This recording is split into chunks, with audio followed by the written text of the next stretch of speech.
Welcome to the Mostly Pod Out Night. Mostly, I'm Graveyard, joined by my co-host Salem. Hello. This is episode 98 of our weekly All Things Horror podcast. Just so close to that magnificent 100. I'm excited. But what are you gonna do? Oh, well, we're having a cake. Oh, okay.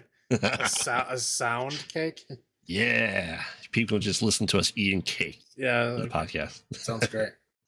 I agree. But until then, what is in the fog rolling across the bay? Why is an old man telling young kids scary stories by the fire? Did everyone in town just have too much to drink and all collapse at once? Can Ice Cube make Mars cool?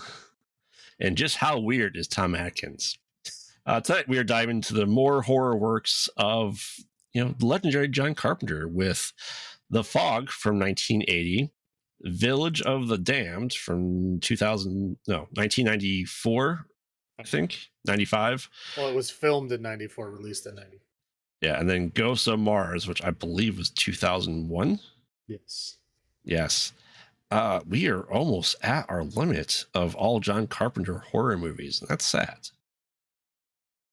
I mean, there's still a few out there. They're not the good ones, No. but there are still a few out there. There's at least one more episode of ones out there. Again, they're going to be bottom of the barrel ones, the ones that people usually don't like, but there's a few. Oh, yeah. And, we'll talk the Fog remake in the unnecessary remake episode. For sure.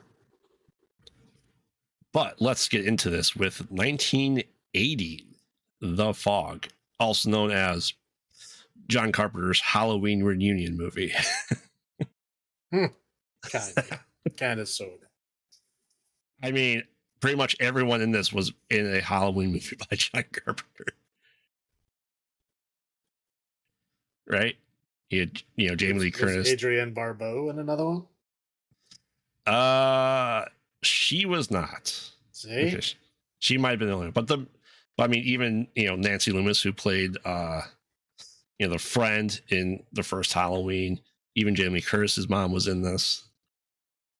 So, all right. But we are taken to Northern California in 1980. Like I said, and there's an old man telling ghost stories about how the town was essentially founded almost 100 years ago, and everything that came with it. That there's a ship that sank off the coast, and they said that on midnight of the 21st of April, I think that was the date, right? That when the clock strikes midnight, that the ghosts of vengeance would come back out to haunt the town. Well, see, that's the interesting thing, right? Is it says the witching hour, which is between midnight and 1. Yes. And it says on the anniversary of, but the actual anniversary of would be the very first witching hour, which there is some people that go missing, but what's up with the second one? Oh yeah, it's the 21st and 22nd. Right. You know what I'm saying? So I was confused when it's like, oh, this is the anniversary. They're very specific about a date. And okay, then why is it 2 days? Correct. They never really. It was an extended celebration. I mean, it's fine. It's fine. I'm just saying, I don't know why you'd make a big deal out of the date being on this specific day, and then you have other things happening on other days. It's just odd. Yeah, it's also odd that there's just a bunch of children around an old man in a fire at midnight. In 1980, that's not weird at all. Well, nowadays it'd be very weird. Oh, no, yeah, nowadays kids can't go to the park by themselves. So yes, it's very weird. When I was a young child, nobody gave a shit. You could go to the park by yourself. Nobody cares. They're like, some old guy is willing to take all our children away from us for a night so we can have a nice peace. Here you go, old man. That was normal. That was a normal thing. Like I said, a few pedophiles are in it for everybody. Yeah, I know. It's just a weird thing to see that, and then you think about, okay, nowadays that's very uncommon. Correct. But it's a very small town, so everyone seems to know everyone else. So that's pretty nice. But essentially, while this is happening, it becomes a witching hour. Our cameo by John Carpenter is there in the church talking to the priest, who, he's like, I gotta get paid. He's like, yeah, you should come in later tomorrow. It's like, oh, okay. And then some spooky stuff happens where apparently this church is so old and crumbling that the walls just come partially down and expose a diary. So we get our big exposition dump, right, of what really transpired 100 years ago. Well, he doesn't actually tell anyone what's in that book until about halfway through the movie. Right. So yeah, he gets the book and he knows what's in it. But then no, he doesn't tell anyone, and no one finds out what's going on until about halfway through the film. So the first witching hour happens, doesn't tell anybody. Right. It doesn't tell anybody until the next day, about like early evening. Yeah. So essentially the story is, the townspeople, the founders, kind of made that ship that 100 years ago sink so they can get the gold to essentially start their town. And I think there was 6 founders. And it's the Elizabeth Dune or Dwayne. Would you say Dwayne or Dune or Dane? Duane. Okay. I have no fucking clue. I thought it was Duane. I mean, yeah, but who knows how you pronounce that? Right. I mean, I've seen names that I would think have a very clear pronunciation, and I've been corrected several times. So, right. Just like I got made fun of for calling him the Boston Celtics once, because that's how you're supposed to say it. But they say the Boston Celtics. That's not correct, but that's what it is. You see what I'm saying? If you looked at the name of the team without having known what the story behind it is, it would say Boston Celtics, right? Because Celt is Celt. That's how you pronounce it. That's all through European history. That's how you pronounce that word. And then Boston, who should know better, because there's a lot of Irish people in Boston, named their basketball team the Celtics, spelling it the same as Celtics. Yeah. I never understood that. And I called them Celtics, and I got made fun of. So, yes. Anybody can mispronounce anything. Even if you know you're correct, you can still be wrong. Names are things that can be pronounced however you want. Yeah. So yeah, let's call it the Dane, I guess. So like I said, we get establishing lore that's kind of going on here. We get Adrienne Barbeau. I'm sure that's how you say her name. Yes, Adrienne Barbeau is Adrienne Barbeau, who was married to John Carpenter at this point in time, I believe. Yes. She was married to the church janitor. Yes, who doesn't get paid. So anyway, we say we get some, town stuff. We get the exhibition dump. Adrienne Barbeau is the only radio announcer. She has this kind of flirtatious phone call thing with the sheriff from the first Halloween movie. Who's a weatherman. The funny thing is the radio station is only online between 6 p.m. and 1 a.m. Right. And otherwise it's just off air. And the thing that replays every 5 seconds is like, this is the station listening to Boo Doo. Like, I really hope that wasn't what was playing, because that would be horrific. Just dead air is better than that. Versus like 16 hours of that. Right. 16 hours, like, hey, you waiting for music? Too bad. You're listening to. Yeah. Right. So anyway, we find out, I'll just say this now, she finds out she has just a stupidly long drive because the radio station's out of the old lighthouse. She's a single mother who, like I said, who's flirting with the weatherman, who's only heard her voice over the radio. They've only talked on the phone because he gives her the hot takes of the new weather, and even admits that he's wrong a lot too. And surprise. Yeah, that's just the nature of the weatherman. Yeah. And then we're while some of the spooky stuff is going on there, we see the classic Tom Atkins driving somewhere in the middle of the night and picks up Jamie Lee Curtis, Hitchhikers. And really the first question, she goes, "Are you weird?"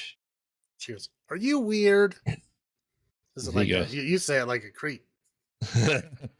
Are you weird? Well, he replies as a creep, so. No, he says yes. Yes, I am. I mean, that does break the ice. She's like, good, because the last guy was just boring as hell, essentially. Right.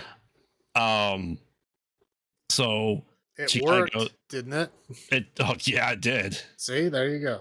So they kind of just talked that she's kind of going through town. This is her 13th time hitchhiking. And she goes, weird stuff just seems to follow me wherever I go. All right, cool. Let's bone. And they do. I didn't get your name after they said boning. Okay. It's fair. So we're kind of, introduced to that. Meanwhile, while all that's going on there, a strange fog does appear over the bay, and it seems to be going against the coast winds. So Loverboy meteorologist calls her, like, yeah, I see it here. That's weird. It's going against wind. So she kind of warns everything about what's going on, and some ghostly figures appear and kind of, go to a fishing boat and kills, everyone in the crew. The guy had the best lines. There's no fog out there. Yep. There's no fog out there. Oh crap. There's fog out there. And then the other guy went, pirate ghosts. Pretty much. Even though technically they weren't pirates, but they look like pirate ghosts. Right. So anyway, they're dead. Because, I don't know. I know, John Carpenter wasn't the only writer on this, or was he? Was he the only writer? No. Okay, I was gonna say neither one of any of the people who wrote this actually looked up the dates that they did, because there's like a lot of stuff where I was like watching it, I'm like, what? Like, like my ears perked up like a dog, and my head turned to the side. I'm like, wait, what? And I was like, that's not right. And so I would look it up just to verify, like, yep, that's not right at all. Like, because he's talking like they're all dressed like pirates and like they acted like pirates, but this was like 1880. Right? Yeah, piratery was done. Right. The golden age of piracy ended in the early 1700s. Yeah. So like, come on, dude. There's no pirates in the 1800s, like late 1800s. That doesn't work. Off of Northern California. Right. The other thing I looked up, just because I could, is the doubloons. They said like, these doubloons were printed in 1867, which did not sound right to me, right? Uh-huh. So I looked it up. Yeah, no doubloons have been made. The last ones were printed in 1840. Yep. So, like, the year, and they specifically said the year. They said these doubloons, these gold doubloons, were printed in 1867, which could not have happened. Yes. This is an alternate Earth where pirates still existed. I'm just saying, whoever did the background year, not that it mattered. It doesn't matter for the purpose of this. I'm just saying, like, looking at it, I'm like, wait, what? That doesn't sound right, and it wasn't. Sorry. Yeah. So anyway, these pirate ghosts are bested by doors, so they just could only knock slightly at the bonings after the boning session of Tom Atkins and Jamie Lee Curtis. That's weird. Well, because the witching hour is between 12 and 1, and he knocked down the door at 12:59. Right. And so by the time he opened the door, it was already past 1 o'clock. Therefore, he's gone. Yeah. Ghosts can only live during the witching hour, apparently. Yeah, that makes perfect sense. Especially ghost pirates. So anyway, they kind of, get all the stuff going on there. We get more. This is kind of next morning, some weird things happened a bit. The DJ, her son found a gold bloom that just washed up and was a piece of the ship that said, saying Dane, look, Ma, driftwood, and gives it to her, which then she takes to the radio station where we get to hear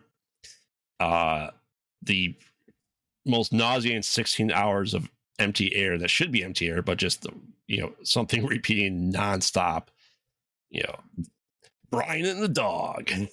I was like, yeah, KAB. Music is not here. Like just over and over and over. Yeah. I think it's like a 20-second loop at best. It's like, okay, just dead air. Dead air is fine. Yeah. You don't need this repeating. You're gonna kill people. Yeah. So anyway, the magical driftwood starts leaking water and starts shorting out everything. And then she sees it kind of catching fire, and it goes, 6 must die. Cool. She puts it out.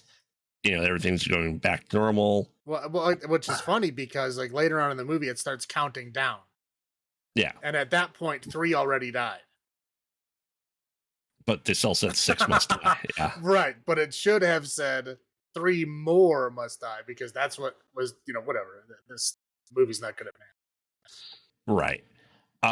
So anyway, now that Jamie Lee Curtis is just part of the town for some reason, he's just going to Tom Atkins like, hey, we gotta check this out. They get to the boat, they find the bodies essentially there. They bring them back to the morgue, and all of a sudden, one of them gets up and starts walking toward Jamie Lee Curtis, and he carves number 3 on the floor, and he's like, huh, that's weird. Cool. All right, now it's evening. Right, but like I said, like that 6 must die, and then the 3. Yeah, nobody died in between there. You're right. It's just odd. Yeah, for sure. So anyway, the town's all there to celebrate. The mayor is Jamie Lee Curtis's mom. Her assistant is, the friend from Halloween, and everyone, just awesome stuff. And the local weatherman's like, hey, sexy lady, the fog's back. Oh no, poor thing. And they're talking, kind of discussing this stuff. And pretty sure this is when the weatherman dies, right? On the phone. Yeah, because he's the next one, right? Yeah. So she's listening to it. She's like, oh my God. And she sees the nicely lit fog rolling towards her house. And so she's like, hey, we gotta get out of here. Old lady, get her out of here. And we have, probably 95-year-old lady babysitting her phone, like, there's someone at the door. I don't want you to see this. Anyway, like, oh, and she puts out APB because the generator died. And then, they're driving around. Jamie Lee Curtis and Tom are driving around with their on again, off again, blown out windows of his Jeep. It was a classic pickup truck, not a Jeep. Come on. Okay, sorry, classic pickup truck. Like, oh man, it's her son. We gotta go save her. So they happen to go get to the house. Pretty sure the old lady dies, right? She does, yes. Yeah. So anyway, so that's 4 now are dead. No, 5. Right. Yeah. So 1 more is left. So they're kind of, they all go to the rest of the church while, the rest of the towns. Yeah. There's the fun part of somehow we see her view of the town, right? Yeah. And it's like a black, like mountain mm-hmm. and a little bit of light of a basin where like the town is, I guess. And then you see fog moving towards it. And then when she's on the radio, she is calling out street by street exactly where this fog is. It's down Fifth. That's down Boulevard. Yeah, you cannot see those streets. We can see your view. That's not something that we weren't shown. We were shown your view. There's no streets there. No. I don't know. Maybe she's clairvoyant. I guess they didn't. Oh no. I mean, I perfectly think she's able to see the model town just fine. She's looking above it. Yeah, Anyway, so everyone's kind of left at church, and the pirate ghosts kind of go to the church, and the priest's like, hey, I know what happened. Here's this gold cross here. We'll hand it over to you. And they kind of start like melting it a little bit. Okay. That was a solid gold cross. That'd be heavy as fuck. Arnold Schwarzenegger would not be able to carry that thing with both hands. And this old drunk priest is just hefting it up, no problem. Yes. So anyway, they're like, oh, we got our gold back. Everything's okay. And then she starts getting, Adriana starts to gain, hey, the fog's going away. Tom's like, yay, it's over. And the priest goes, huh, I thought there were supposed to be 6 Sith. Dead. Stabbed through. Now 6 are dead. Right. Now, the movie's over. But yes, the one thing that I thought was funny is the priest kept saying that they're here to kill the conspirators, right? Mm-hmm. They were there to kill 6 people, but they were 6 specific people that were related to the conspirators that originally killed the ghost people, right? Yes. Okay, so why was it just randomly chasing and trying to attack everybody else? Ghost pirates. I'm just saying, like, okay, if you have a plot for a film, that's fine. But, like, there's literally 2 completing plots going on. Like, one plot is saying... going after the son that has nothing to do with them? Right, that's what I'm saying. Like, the old lady, it was not stated that she had any relatives at all. That 3 people that are related to this are on the boat at the same time was very convenient. Right? I mean, it's just... It was odd to me that, like, oh, they only have to kill 6 people, but there's 6 specific people. It's like, okay, so what were all these scenes of them trying to attack random people? Like, they're just there to terrorize everybody else, but they can only kill the 6 conspirator people? So, like, what's the point? They're all related.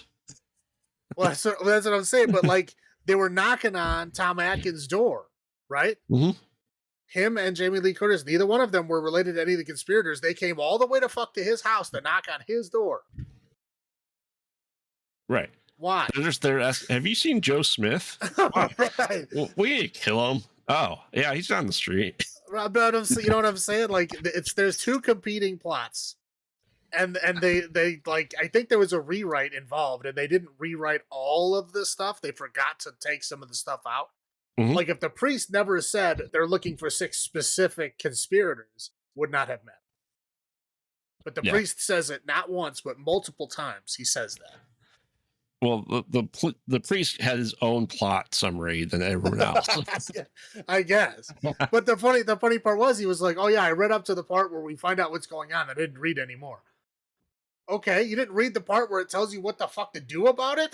Mm-hmm. You're just gonna, I guess we're gonna die because of this book. There's more to it, but fuck it. I'm lazy. Yeah, like, what the hell are you doing? I mean, he was a drunk priest, so I guess there's in my pajamas, okay? Right, yeah, like, I guess there's an excuse as to why, but there's a lot of lazy storytelling going on. So that's your first thoughts, is what you... yeah. I'll roll it. That was me rolling right into it. There's a lot of dates that don't match up. And there's a lot of fucking plot information that doesn't add up at all. Yeah, it was funny. Like, why are they attacking the lady in the tower? Because she was from Chicago. Oh yeah, she only came there that year. She has no relation to anyone in that town, but they specifically went to the lighthouse to get her. And it's almost like her son wouldn't have been part of it either. Right. I was so confused. I'm like, wait, the priest just said they're only going after conspirators. We know she isn't one because she came from Chicago. Right. No, it's Jamie Lee Curtis. What's that? Jamie Lee Curtis definitely not part of it either. Right. Yeah. She was a hitchhiker from some other place. Yep. Going to Canada, I think. Right. Like Tom Atkins, he was a local, right? He knew about fishing and stuff, but he wasn't even one of the people. Nope. It's just so bizarre. Don't get me wrong. I do enjoy the movie. It's a good movie, right? It's a good movie. From what I'm saying, you probably think I didn't like the movie. No, I did like the movie. It's just there's a lot of inconsistencies. Also, I've seen this movie a lot. Yeah. I've seen this movie a lot of times. So I you think about details of things when you watch it 20 times, but again, I love this movie. I've seen it a lot of times. I watched it in 4K this time because I was like, hey, let's switch it up. Yeah, I mean it and my first thoughts too. This is why the Fog 2005 is unnecessary remakes. I mean, I haven't watched the 05 one in a very long time. Yes, there's a lot of gaping plot holes in this movie, but it wasn't. I don't think the remake answers anything. It probably makes it even worse. I've never seen the remake. I didn't even know they made one until just a couple years ago. Oh, I watched it in the theaters. Nope. No idea. But I mean, this is an interesting thing for John Carpenter because this is between Halloween and Halloween 2. Right. This is probably his movie that he did right after Halloween. which is If probably I, why all the same actors were in. oh yeah. And yeah, we give John Carpenter a pass because he does generally write some really good shit and make really good shit. Like I said, this is inconsistent. Yeah. Is it better off or worse for it? Not necessarily. Like I said, if you watch it a lot of times, sure. I'd say to the normal viewer, still decent. Yeah, if you're not being a stickler for details like me, you're not really gonna notice. Right. I mean, yeah, a lot of these things we do have to strive for good things and bad things sometimes for movies. So we do pay a hell of a lot more detail to things than probably we should. You want me to start with my highlights though?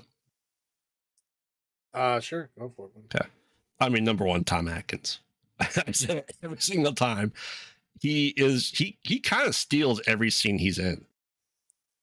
You know, his line delivery is just like sarcastic asshole, and it works for every character he is. Yeah, well, yeah, the way that this movie is set up, I mean, I'll talk about it for a little bit, but yeah, he's not really in scenes with a lot of other people, so No, just pretty much Jamie Lee Curtis.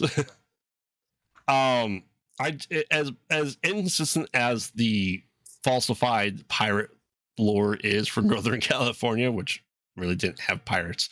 I do like the lore though. I mean, it's an interesting idea that it's, vengeful spirits going to go after the next of kin or the latest kin. I don't know how tropish this was at this point in time in 1980. I don't think it was. I'd say after this, that became a standard thing. But at this point in time, I did enjoy it a lot. I do like the atmosphere of it. I think generally speaking, the fog looked pretty good for the most part. Well, yeah, I think John Carpenter got the idea for this movie when he found like a fog machine. Oh, he was like, "Oh, I can do cool stuff with this," and so he designed a whole movie around the fog machine. Is what I think happened. Oh yeah, and anytime there's foggy movie stuff in Mystery Science Theater 2000, like this movie has more fog than the movie The Fog. I did like the look of the ghosts. We don't really get too much detail of them. It's probably just because they didn't look as good up close if we were shining the light on them. So having these small glimpses of them worked out better for them, I think. Well, imagine the makeup work you would have to do to make leper colony decaying zombie pirates. Right. So there would have to be like things that were wrong with them before they died, and then decaying things that happened to them afterwards. It would be a lot of work. So yes, silhouettes work just as well. Yeah, and I think that worked for it in its favor. I liked the fact that weird things are kind of unexplained. She, was Jamie Lee Curtis's character wrong? That weird things happen around her? Maybe. We don't know. Everybody fucking says that. I know. But, there is a lot kind of unexplained things that I do enjoy with it. Those are my pros. How about you? Yeah. Pirate ghosts. Yeah, no, they were great. Yeah, I mean, they looked great. They were, like I said, they had great use of shadow and silhouettes. Like you don't need all the crazy makeup and shit. If you just put somebody in a pirate outfit and only show their silhouette, right, then they're good enough. You can just describe them in a later scene, which is what they did. Like, they're from a leper colony, so you're like, oh, so they're evil, gross looking. You never see them, right? Which was awesome. But yeah, the cast was great. There wasn't anybody that I thought did a bad job. I mean, the kid was questionable, but he only has a couple of lines. I mean, so that wasn't bad at all. I did like how this movie is. It's kind of like separated in a kind of like smaller vignettes, right? Mm-hmm. Like you have Adrienne Barbeau in the lighthouse, and she doesn't really cross paths with anybody. Other than she sleeps once that we see. Yeah, she says hello to her son and the old lady like that morning, but that's it. Otherwise, her vignette while everything is happening, she's alone in the lighthouse. communicating through the radio, and other people are calling her and getting information and stuff that way, but she's all by herself, right? She only communicates via the phone when it works. And then we have Tom Atkins, Jamie Lee Curtis. They're in their own story, right? They're doing their own investigation. They cross paths, to go save the kid, right? They cross paths to go find out what happened to the people in the boat. Yep. But for the most part, they're on their own. They're doing their own kind of thing. You got the old lady trying to plan the big party for the town anniversary, right? She's mostly on her own. She crosses paths with the priest and then doesn't, and then but then everybody meets up at the end, right? But it's most movies that do that kind of thing, like they'll only have Act 1 will be they're all separated. Act 2 they're all together. And this movie actually keeps them separated all the way through to like halfway through Act 3. Well, even the weatherman he never even seen what the Adrienne Barbeau looks like. Right. He's only talked to her on the phone and heard her voice on the radio. Yeah, and he died in his weather station by himself. Yeah. No crossover with anybody else. So yeah, like I said, it's separate vignettes, and it was interesting the way that they put it on. I like that. Usually, like I said, they're squished together way earlier than that. And this, I think they had a little bit more time to breathe on their own. I thought that was fun and interesting. And then the music was fun and good. I know John Carpenter did the music too, but yeah, I thought it was good. It was sufficiently synthy. Oh yeah, for a 1980 horror film. But yeah, it wasn't bad at all. It was good. Got me to roll on my low points. Oh yeah. Okay. Number 1. This is before tamper-proof lids. And the guy working in a grocery store just takes the lid off of a drink, takes a drink, and then puts the lid back on and puts it back on the shelf, which in 1980 you could do. Right? It was before tamper-proof stuff happened, which is frightening to me. Thankfully, I've lived almost my entire life with tamper-proof lids because I would be nervous about that all the time if they didn't exist. Here's a trivia question for you. What incident led to all products using tamper-proof lids? I don't know, Drano. It's Chicago-based, baby. What? No idea. Nothing? You got nothing? The Chicago Tylenol murders. Which happened in the early 80s. For anybody who doesn't know, somebody, they never found out who. Somebody took Tylenol, took several, capsules of Tylenol out, filled them with poison, and then put them back on the shelves in multiple different drugstores. And they were multiple different franchise drugstores. So it wasn't like aimed at one particular franchise. It wasn't aimed at one particular neighborhood. It was all over. And I think it wasn't like a shit ton of people died or anything. I want to say it was like 5, 6, maybe 7 people died. But again, it was like they all had the same thing. Like they just got a brand new bottle of Tylenol. Oh, they had a headache. They took some Tylenol and dead within an hour. And so they did, they basically shut down all sales of Tylenol, and they pulled all the bottles off the shelf and tested them, and they found a whole bunch of them that had poison in them. They never found out who did it. It never happened again. But after that incident is when the world at large decided, hey, you know what? Maybe we should have a way of checking when a fucking bottle has been opened in the store. What? So therefore, tamper-proof lids are born. Little fun trivia. Okay, here's another one. You ready for this? Yes. The guy who wrote that diary was who? Who was he? The priest's grandfather. Right. The priest's grandfather, who was also a priest. Yes. How would a priest have children? And then how would children of the priest, follow in the family business of being a priest? No one batted an eye at that. Going wait a minute. Well, maybe aren't you a Catholic priest? No, he was a Catholic priest. Oh, he was okay. I'm like, he wasn't Catholic. That'd be one thing. Well, he was. No, he was a Catholic priest. It was a Catholic church. And his grandfather, who was also a priest, somehow had children. Or maybe they're late in life priests. Okay. All right. I'm just saying, I'm like, wait a minute. That doesn't make any sense. Yeah, what I talked about, the doubloons stopped being produced in the 1840s, and they said they were minted. They said these were doubloons that were minted in 1867. They were very specific about it. Mm-hmm. They would not exist. That gold cross, like I said, have you ever picked up a gold bar? Yeah, they're heavy. They're very heavy, right? Like you almost need 2 fucking hands to carry it, and that's just one little bar.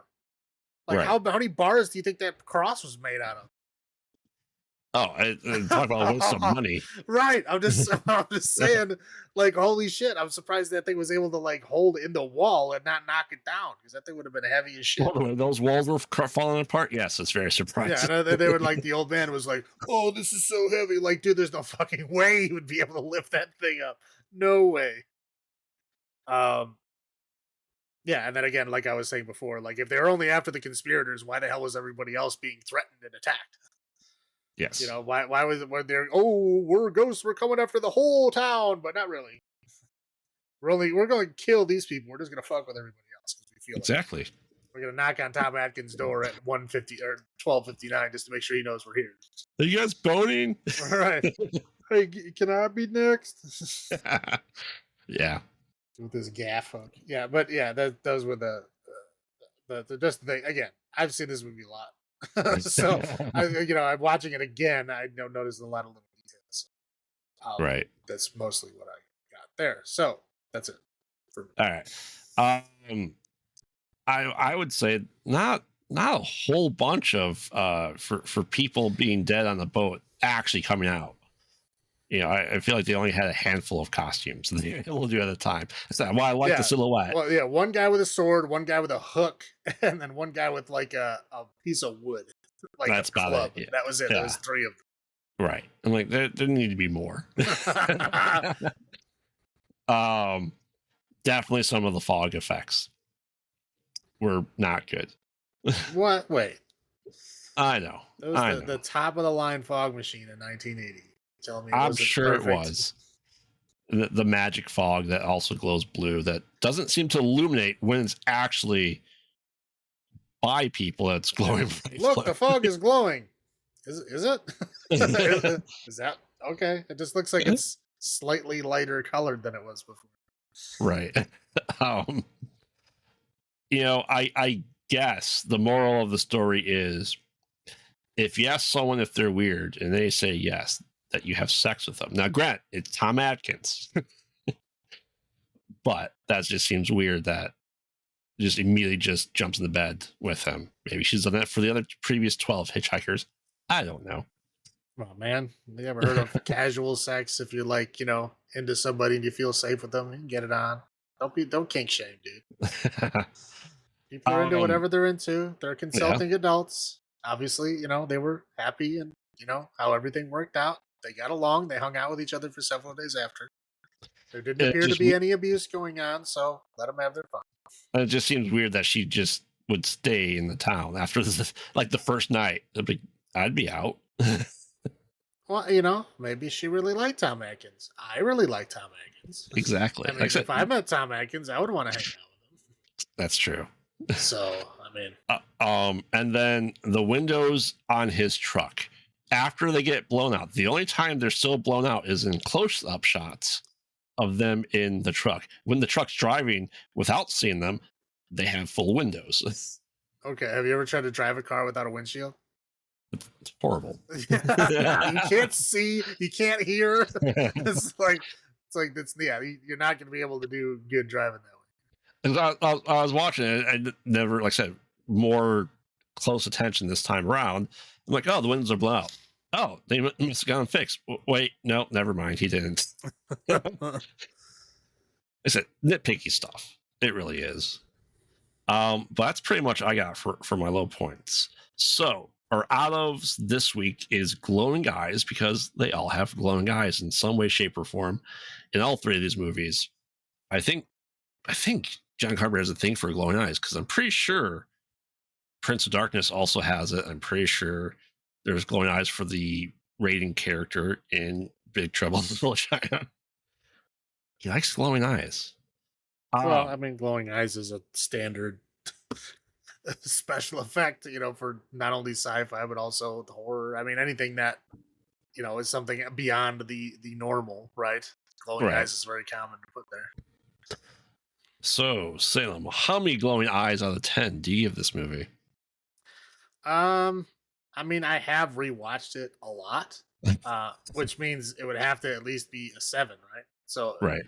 but again, I do enjoy this movie, and I think it's great.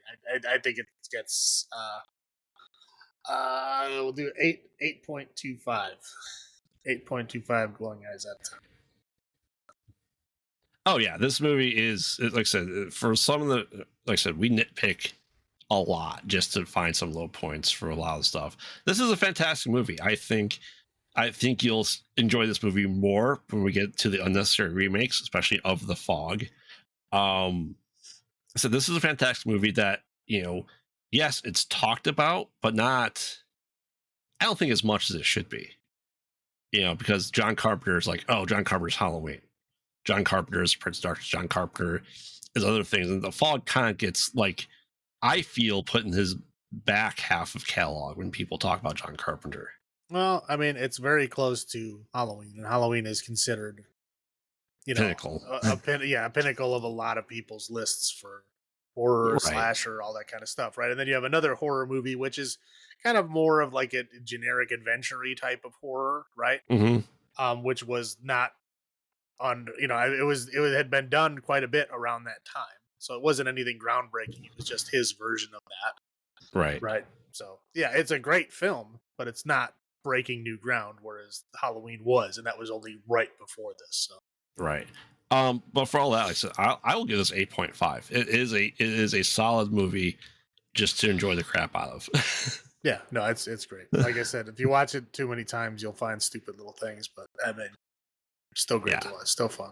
Oh yeah. All right. So next up, we have John Carpenter's Village of the Damned, 1995. Take it away, Salem.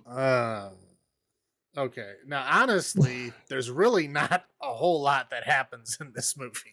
Lots of children walking. Yeah, yes. there's not a whole lot going on. I'm probably going to talk about the things that were happening around this movie more than the actual fucking movie because. Anyway, so this is Christopher Reeve is in this movie, right? Christopher Reeve. This is like one of the last films he did before his accident. Yes. I think interesting thing I read is he was actually shopping for a new horse while filming this movie and bought the horse that would later throw him off while he was making this film, which happened only a year later. It happened like right after this movie came out. Now, interestingly, as you know, we know fate has a fun way of making things interesting, right? Mm-hmm. The film that came out like 1 week before the accident, he played a paralyzed cop, like trying to get vengeance against the person that put him in a wheelchair. So he, as still being whole, Christopher Reeve pretended to be paralyzed in a movie that was released, and then a week later he was paralyzed. I just think it's always interesting how fate does that, right? Right. Yeah. There's always some interesting thing. Okay. Anyway, sorry.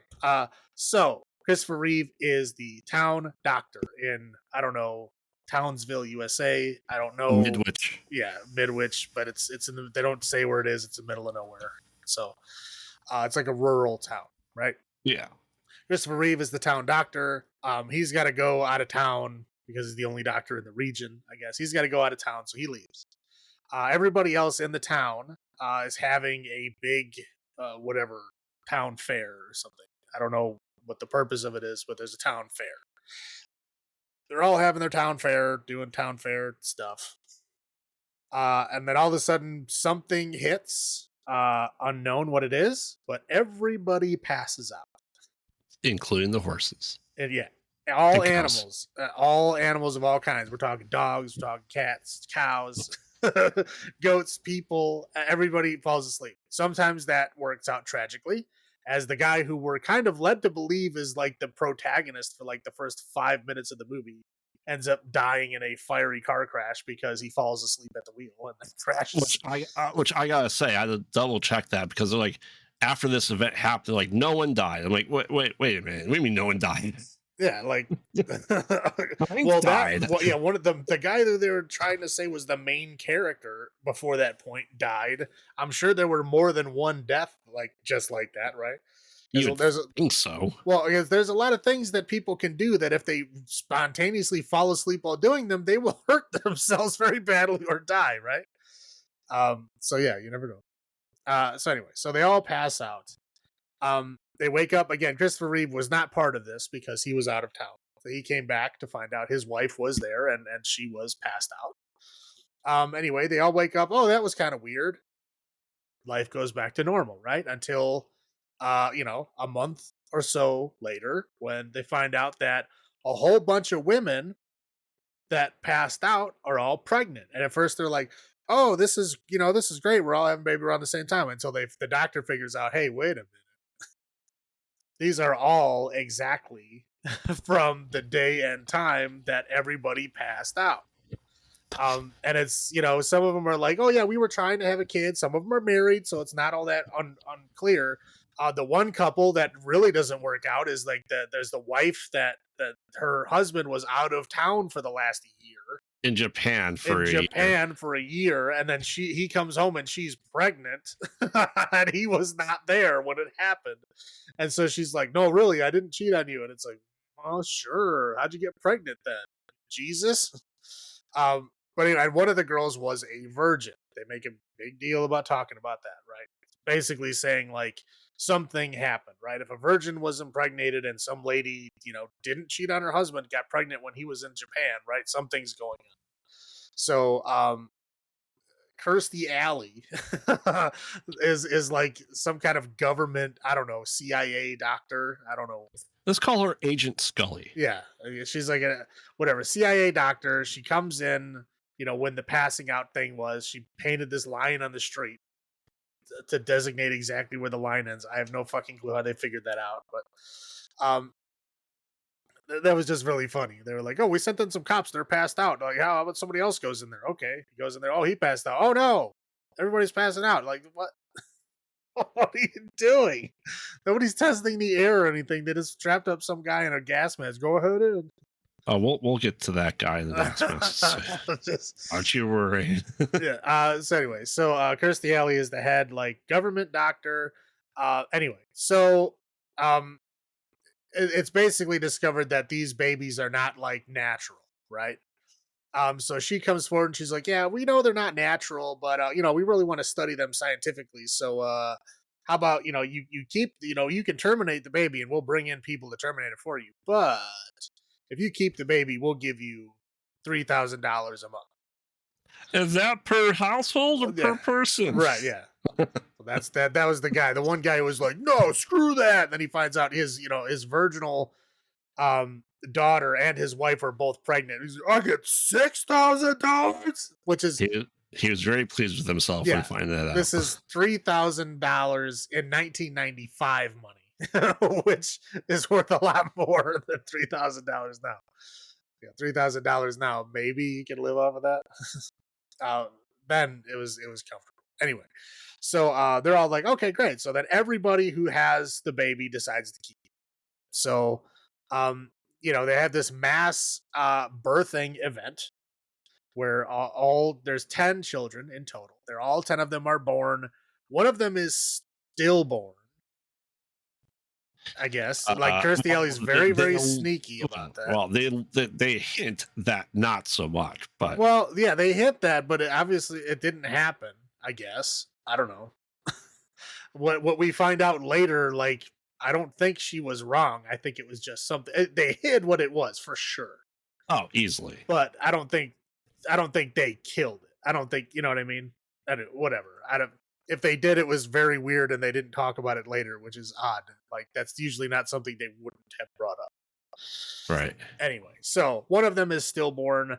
Kirstie Alley like runs off with it and then never to be seen again. And this was the virgin girl that gave birth to that Right. which seemed to be very small for a baby. I don't know if that was just a prop problem or if it was on purpose. I don't know. Oh, we will be talking about children of varying sizes. Don't you Yeah, worry. yeah. So, well, yeah, I got that on my list too. Uh, like the 6-year-old newborn. Uh, Yeah. but anyway, so that basically they're all born and everybody's okay.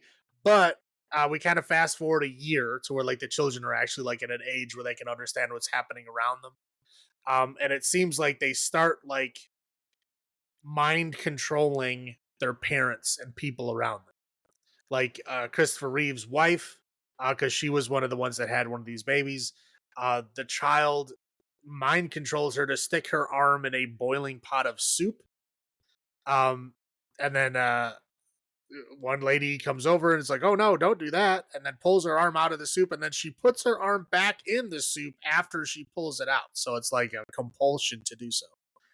Right. Anyway, so at this point they figure out, okay, these kids are not normal. They have like weird mind powers. They also all have white hair and like super light eyes, and they look like vampires because their skin is also very white. Anyway, at this point, they start developing very fast. They have like a very, I guess, like logical temperament. They have like basically no emotion. They learn very fast. They can like start doing things for themselves at like what, I don't know, what would you say it fast forwards to, like 6? They're 6 years old.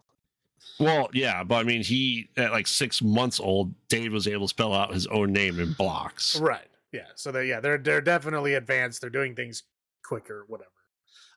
So yeah, we fast forward to them as like whatever normally sized children, right? Between like Let's 6 say and 8 or something. I think 8 or 10, Whatever. I guess. Whatever.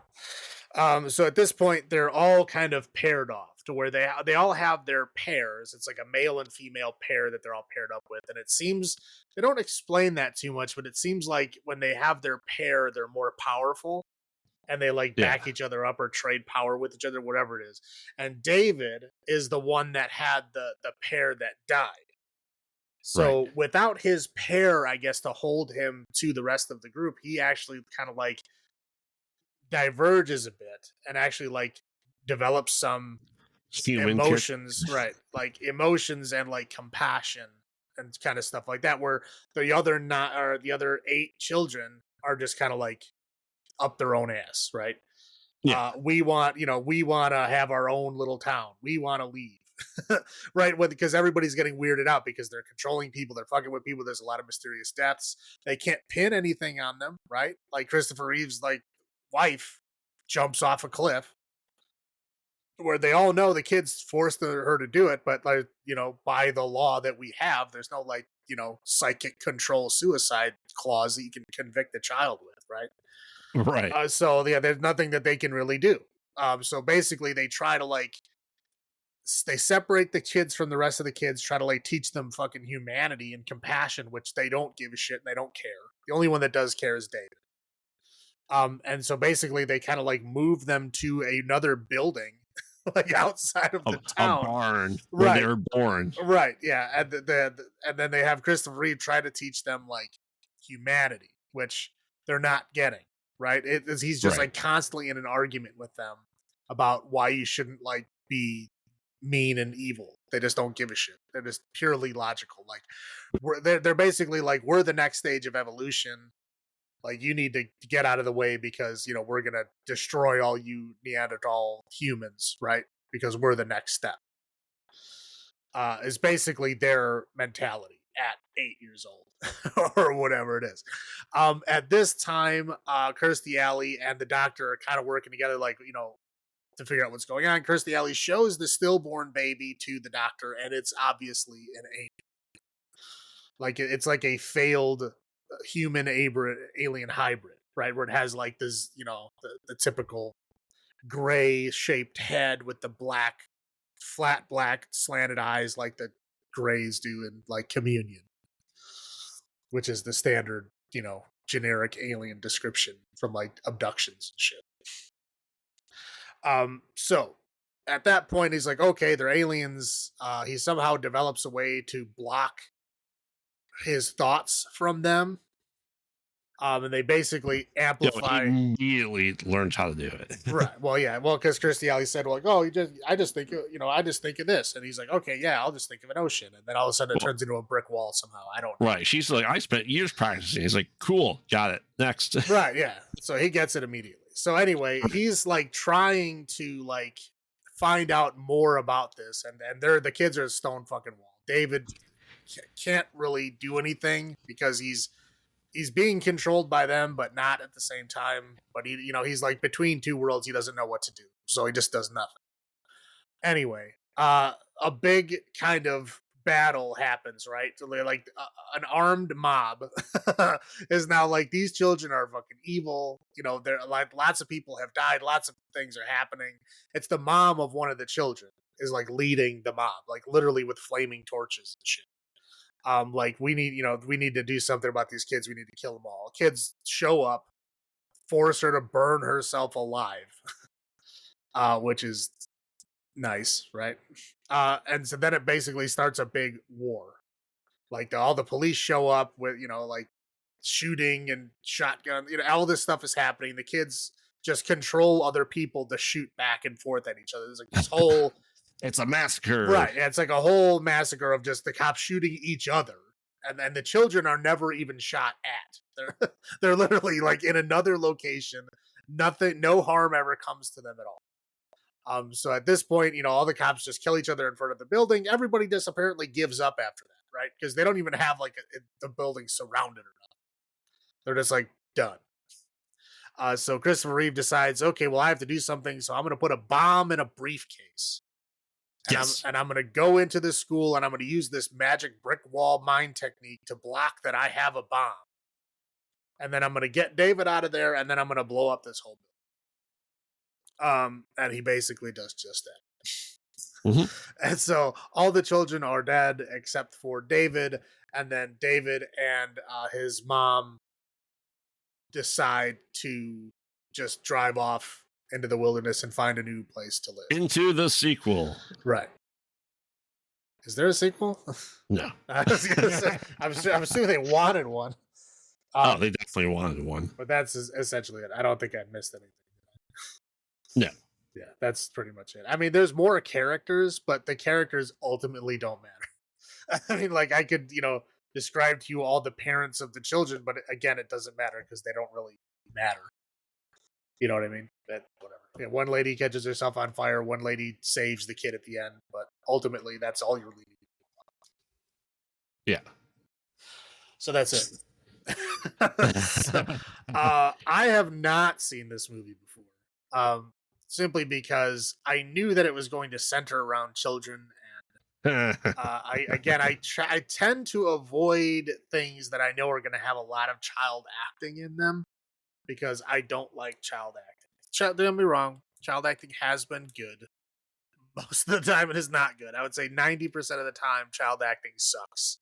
And they always hinge everything around the acting of a child, which is not fair to the child and also not fair to us to fucking watch it. So I try to avoid it. So this is why I was like, there's children on the fucking cover. Like the description of this film talks just about kids the whole time. It's like, yeah, I don't care. I don't give a shit. So I never really wanted to watch this movie before, but now I did. And yep, it's there. It's a movie. Can't say I was all that impressed by it. What? Again, I was more interested in reading about Christopher Reeve while watching it than I was like giving a shit about what's happening on screen. Because again, for a long time, there's really not much happening until the children become like 8 years old. Like nothing really happens. It's just like, oh, it's weird that all these people, pass out at the same time. Oh, it's weird that a bunch of people got pregnant at the same time. Oh, it's weird that they're all giving birth at the same time. Oh, now the children are getting weird. And that's like more than halfway through the film. Right. So it's like nothing really even happens with these children that the film is supposed to center around until like at least halfway through. So I think it's longer than it needs to be. I mean, you're not wrong. I know I've definitely seen this before. I know I've seen the original. I've seen, lots of things make fun of this or not make fun of, but parody this, right? This is a remake from a British, or the kids were British, took place in England at one point. Yeah, the And original was 1960. And there was a sequel to that too. Huh. Which was, I think, just a made for TV movie at that point in time. I've seen this before. It is a classic, I guess. I enjoy it though. I just didn't remember how correct you were, like just how long it took to get to like creepy children. Right. I mean, like, it's an interesting, like, oh, this is weird event that happened, right? Oh, I totally forgot to mention Mark Hamill's character at all because he's not important. But Mark Hamill is a priest in this film, and yes, he's in the film, and that's he had a kid too, right? No, he's a priest. I thought his wife. He's not married. Do you not understand what priests are? I thought he was just a pastor because he didn't wear the Catholic priest neck thing. So, well, he wore the younger version of it. Okay, maybe not. But again, I don't know. He didn't specify what denomination he was, but he did not have any children or a wife or girlfriend or anything. No. All right. Yeah. You want to start with your highlights? Sure. Again, yeah, Christopher Reeve. It's interesting to see him walking around in one of his last roles for sure, which is, again, it's just interesting to see. Seeing Kirstie Alley is interesting enough because, like, I mean, what else has she really been in that I watched? Like, look who's fucking talking. Cheers. Right. Well, I'm just saying that was a TV show, but you know what I mean? Like, movie wise, I don't know. She hasn't been in a whole lot. No, she's more of a TV actor. Right. So it's interesting seeing her in the weird kind of role that she was in, because she usually plays a comedic role. And in this she was like, it was a very like serious role. Like, I don't comedic and ditzy. Right. And this she's like a conspiring like government doctor.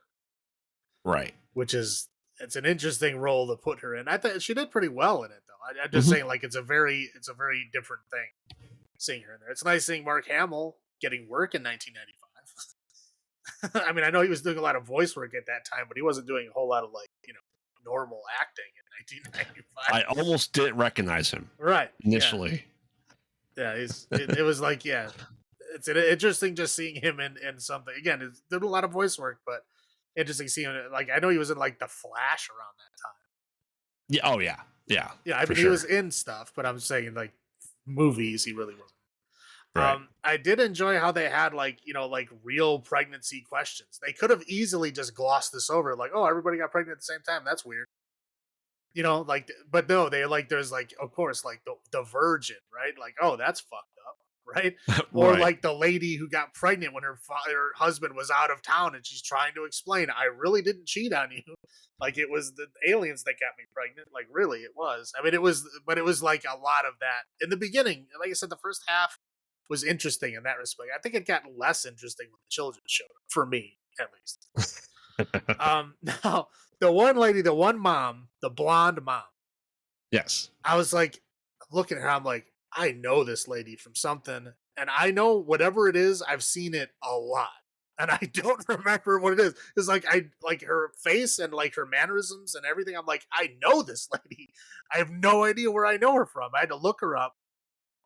She was in fucking Crocodile Dundee, which is a movie that I watched, I don't even know how many thousands of fucking times as a child. Yes, I had bad taste. But like, in the late 80s, dude, Crocodile Dundee was the movie. Everybody watched it. Oh, yeah. Everybody fucking watched it. And she was the lady. She was the main female lead in the movie.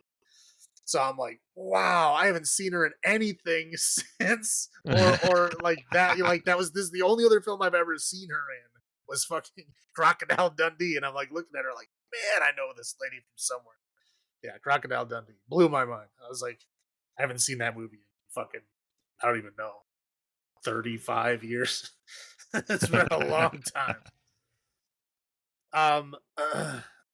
I thought the lead child, the girl that's kind of like their spokesperson, she did a good job. She did a good job playing that like flat, logical, you know, we're doing our thing, get the hell out of our way kind of attitude, which is interesting for a kid, right? They usually don't Right. play off that kind of stuff well, but she did. She really did. I thought she actually did a pretty good job. Some of the other kids, not so much. But I thought she did a great job. Well, most of them didn't speak, so that works out in their favor. But you could tell they wanted to, and they would have been terrible with it. Right. And I did like that cop shootout because it was hilarious because they're like, "Oh, it's the big showdown," and then they just all shot each other. Like no one, there wasn't even a shot fired in anger at those children. Nope. Not one time. Like they were not involved. It was a shootout among themselves. Done. That's it. So yeah, I thought that was interesting. What do you got? I mean, Mark Hamill, of course. Well, he did try to shoot a kid, but he got caught. Yes. He tried sniping the kid. Yeah, that's the only thing he did. It was try to snipe a kid with a tiny little rifle. Yeah. The John Carpenter cameo. Him on the payphone. Yeah. For like a second. He didn't even use his real name either, which is fantastic. Yeah, with his sweet, like, giant ponytail that he had back then. Yeah. The interesting thing is that they never really discuss, and it adds the mystery to it, right? They said essentially 6 hours. Everyone was passed out for 6 hours. And no brain damage. Usually. Well, that's if your brain has been deprived of oxygen for 6 hours, yes, major brain damage, obviously huge problems. But if you were just put to sleep for 6 hours, then you're fine.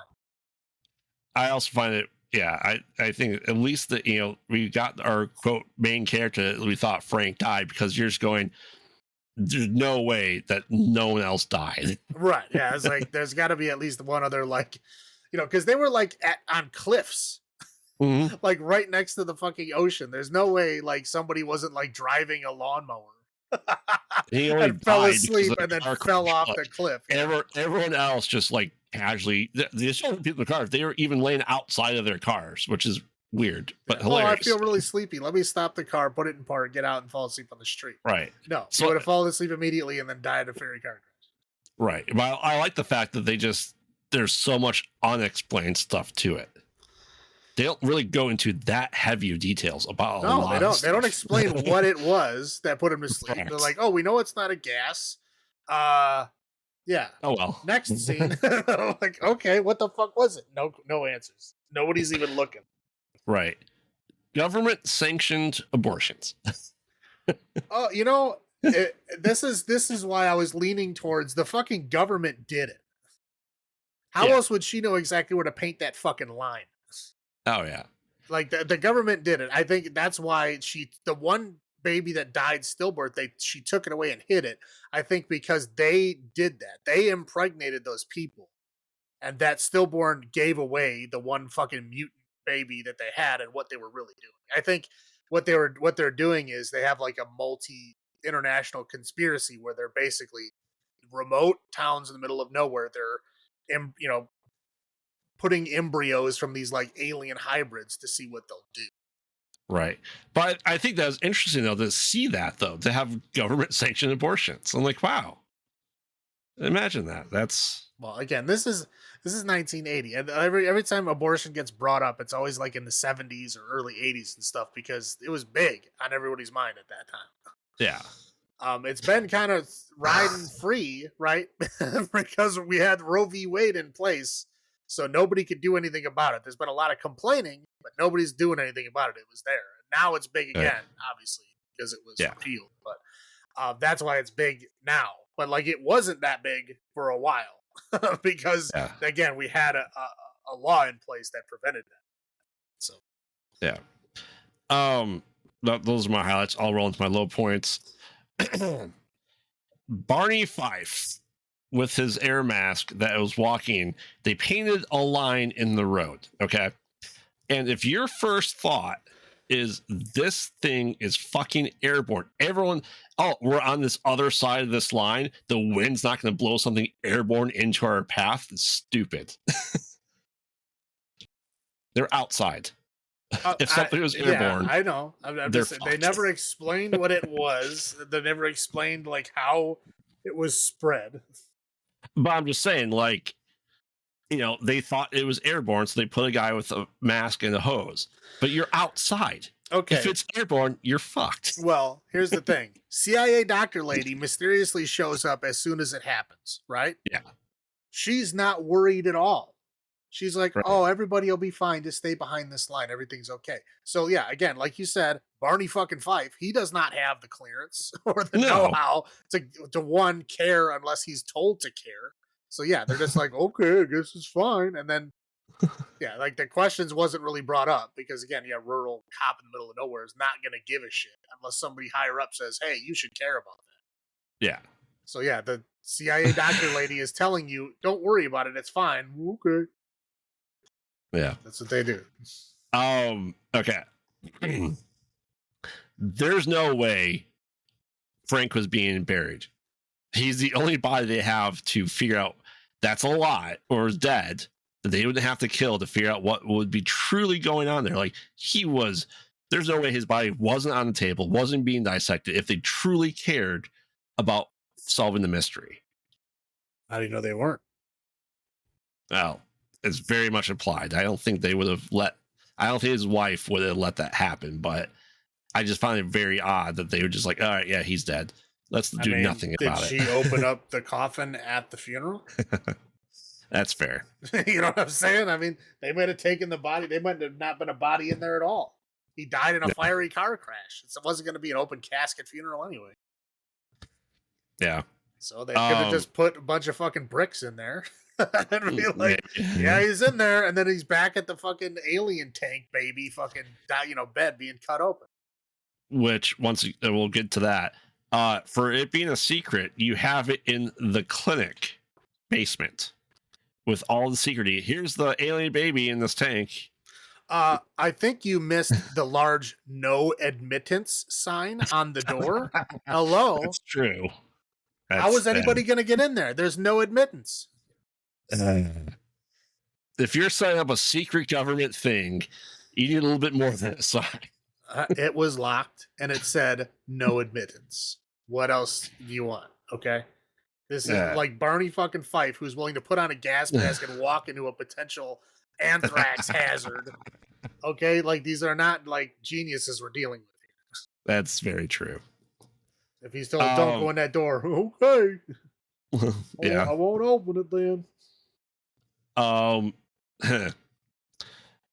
Varying child sizes. I would say the one scene that I thought was hilarious, there must be like some kind of clause that says like babies can't be evil or something. I don't know what it was. But that one baby that was supposed to be evil, the baby was supposed to be like, what, 1 year old or 6 months old or something like that? 6 months old. Like when the baby's eyes started glowing and bad things started happening, the baby became a 6-year-old child. Like grew and like pigmented skin and everything, wearing a really bad wig. All of a sudden just spontaneously changed. I was like, okay, that must be some kind of contract thing. So if you watch the credits, that person is in there twice. One for the 6-month-old and one for an older kid. Yeah, I don't doubt it. It's like, you ever see the movie Baby Geniuses? Yeah. There were actual babies in the film, right? But there is a contractual clause, probably rightfully so, that babies can't do their own stunts. What? So if you watch the movie, all of the like stunts and shit are done by little people. And they're like little people dressed up like babies doing baby stunts. It is ridiculous. But yeah. So there's got to be some kind of contract where like babies can't do evil things. I don't know. I don't know. Yeah, I like that. It's almost like that. It reminds me of the scene from Dexter, the last season, where the kid falls on the treadmill. It's clearly a like 6 foot tall grown ass man wearing a wig. Yeah, I mean it happens. This is again, why do people build these stories that revolve around children? I don't get it. Just write it about adults. I don't, we could have easily said they didn't get their powers till they hit puberty. Right. Okay, now we can have people that can really act. Why the fuck are we doing this about tiny children? Yeah. And I'm not saying that this movie took so long that kids weren't varying sizes when they were that same age, but my goodness, David was not the same height as anyone else. No, he was not. He was at least a foot shorter, but maybe because he didn't have his mate, so he wasn't getting all of his nutrients or something. I don't know. I don't know, but I'm just like, they are, it's just weird. And it never explained why they were wearing all gray, other than homage to the original. We need gray clothing and only gray clothing, but not matching gray clothing. That'd be weird. Except the girls. Girls had all the same haircut and the same clothing. The boys were different colors of gray. And that's weird to me. Yeah, it was like a 1960 haircut that they all had. And it's like, well, yeah, it's an homage to the, like, okay, I get that they were like private school in England in the original, and they kept that look here, but didn't need to be, because that's like really setting yourself apart here. Right. The fact that Christopher Reeve was able to put up the mind block with one attempt that took Chrissy Alley's character years of practice. Without even practicing it, right? Like, who is he going to practice it with? Like, they should have had a scene of like him doing like a montage with David, Yeah, like something. Yeah, like with the montage rock and roll music in the background. Mm-hmm. Or sorry, it was 1995. It would have been rock and roll grunge. Yeah. For someone who eviscerates herself, not a lot of blood. In fact, no blood. They save all the squishy parts for the shootout. Apparently. Everything else, like, hey, oh man, she has a scalpel and squish, squish, squish. What's going on there? Don't worry about squish, squish, squish. Can we see that? No, don't worry about squish, squish. Right? Well, yeah. And then the poor sequel bait, don't worry, David, we'll go to a new town where no one knows us. And you did. You drove off into never being seen again. Thankfully. Franchise. Thankfully. That's what I got. How about you? What are your low points? Yeah, again, just like the spontaneously changing age of the children. The child acting for the most part. Like I said, that one girl that I called out did do a good job. Everyone else did not. It was not good. I didn't understand why. Okay, like things are happening around the children, right?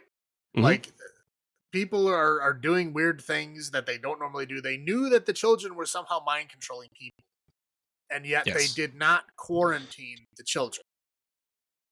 They did not do experiments to see, like, oh, can they read minds through fucking lead walls? I mean, like anything like that. They didn't try to protect themselves in any way whatsoever. They just like threw their hands up. Oh, I guess the kids win. Like nobody even tried. The only thing they did is like, hey, cops, go shoot the kids. All right.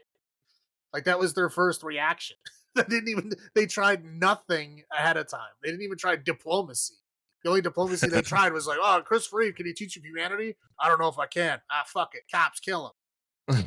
Right? That was like literally their thought process. Like there was no like anything in between. I guess it's like the real world police department, right? Like, I'll ask you nicely. Will you do it? No. Okay, shoot him. Fuck it. I don't know. I don't know what it just didn't make any sense to me. I was like, there's a lot of in between here. Okay, like CIA fucking doctor lady can call in some kind of team. I'm sure they could figure out how to block something, like again, like wear a big lead helmet. I don't know what it is, right? But there's got to be something that helps. Yeah. You got to put the kids in something. I mean, whatever. Use the fucking knockout gas on the kids. They're still human. Yeah. Like all you need to do is knock them out one time, have it be a gas that's colorless and odorless, and they just go to sleep, and then just keep them sedated. Mm-hmm. I mean, there was like a million things they could have done, and instead they sent the cops with all their guns to just shoot the children. Like, I don't. Hey guys, want to shoot some kids? Yeah. Like, where's the in between here? Like, I get that they're children. That's why you should like not shoot them first and like try something? I don't. Yeah, I was just mystified. I was like, what is with this escalation? Mm-hmm. But yeah, again, any kind of experimentation, any kind I mean, even retaliation, right? Like they don't do anything. It's like, well, I guess the kids can kill us. But you guys want this barn outside of town? Okay, here you go. Like, we're not going to do anything about you, all the crazy shit that you're doing. You know, even like I said, there's no like, psychic suicide clause in our law books, right? So it's like we couldn't convict them. But like, again, you can quarantine them. Right. You know what I mean? You can do fucking something. They didn't even call in like a bigger agency. Like they didn't do anything. It was just surprise, like, oh, we tried nothing and we're all out of ideas. Mm-hmm. Just it blew my mind. Anyway, that's all I got. Yeah. Oh, I got kind of one more. You must provide us transportation. No. Don't even bother mind controlling him to get transportation. Yeah, why don't you just fucking magic yourself up into the sky, you fucking kid? Uh-huh. Well, I'm just saying, oh, you still need us to drive you around, then maybe you shouldn't be fucking assholes to everybody. Maybe you shouldn't have fucking psychically suicided my wife off a cliff, you little fuck, Yep. Jesus Christ. Oh, yeah. Anyway. All right. So last up is we have Ghost of Mars 2001. You don't want to score that one? I guess we should. I mean, you don't have to if you don't want to. So number of glowing eyes out of 10. I'll go first. This is I'm probably gonna come out and say it's probably my least favorite John Carpenter movie. I don't know. There's some I have not seen. I don't want to say that yet. Of ones I've seen. I'm just saying, I've seen some of his TV work lately, and that doesn't make me feel good about some of the movies I haven't seen. So, The Ward, yeah, that is not. Again, I haven't seen it. I don't know. We'll find out. I'm sure we'll get there eventually. Is it, like I said, is this a classic? Yes. Did everyone remember this trailer when it came out? I absolutely remember this trailer. Like, it is at the doctor's office, the eye doctor, and everyone them turning all at once because someone puts caustic acid next to their eye dilation, which I meant to mark down as a like, here's things that make you go blind. I'll just put this next to the eye dilation medicine. Yeah, in a similar container. Right. Why is it even there? Right, exactly. Why is it there, and why is it in the same shaped container with a dropper at the end of it? What the fuck were you doing with it? Right. What are you gonna do? I think you gotta burn your eye out. Like I said, there's definitely some low points. I think this may have qualified as an unnecessary remake. That being said, I will give this 5.5 glowing eyes out of 10 because one of the eyes was burned with caustic acid. Yeah. How about you? I'll just give it a straight up 4. It's a 4 glowing eyes out of 10 for me. Okay. All right, now we can move on to Ghost of Mars. Yes, now we can. Not a lot happened in this movie, so we're gonna be skimming this pretty quickly because it's a lot of stories. So essentially, after some awesome rock music by John Carpenter and the great model train, the intro to this film is actually like industrial, and it's very cool. Yeah. The rest of it is like this generic metal, like that pipes up all the time, and it does not need to, and it's too loud. It's like one of the very few times I will complain about some of Carpenter's music. Some of it's really good. Like the beginning, the industrial stuff, and some of the slower moments is actually pretty good. But like the fight scenes and stuff where it's like this generic metal that's just the same riff like over and over and over and over and over again, it grates on your nerves. Well, you feel like that because they're moving in slow motion every fight. Well, I guess, but it was like this generic metal. It was like, again, it's 2001. It was the generic metal time. Oh yeah. So anyway, a train comes in the station on autopilot. They investigate. They see Natasha Henstridge handcuffed to the train, and she has some minor, wounds, which you find out later. Superficial wounds. Which you find out later, not fucking true. Because her leg That's not superficial. Well, it depends on your definition of superficial. Scratches. But well, I'm saying this is Mars in the fucking future. You don't know what their definition of superficial is. What, 2076? I think it was like 20. No, it was like 21 because it was 2177 because I remember it was 150 years from our future now. Okay. So when she gets essentially questioned about what happened, she's part of the police force on Mars that is currently 84% terraformed to the Earth's atmosphere. So anyway, she has retelling of stories about what happened when the mission was on. They're being there to they were going to this mining town to pick up Desolation Williams, played by Ice Cube. We get, we have Claire Duvall, we have Pam Grier, we have Jason Statham, in kind of the first thing I recall ever seeing him in. Yeah, because I saw this movie before I knew who he was. Oh yeah. So I saw the movie. I didn't know Jason Statham. I know that some of his big movies were out at that time. I did not see them at that time. Mm-hmm. So I didn't watch them until after. So I didn't know who he was until after this. I did not remember he was in this movie until right now. So we watched it. I was like, oh wow. He has the most hair he's ever had at this point. Correct. It was not much, but it was there. No, it's just like my hair in 2000. Yeah. Yeah, I don't remember any of the people being in. I guess it's been a long time since I've seen it. It's been a very long time since I've seen this too.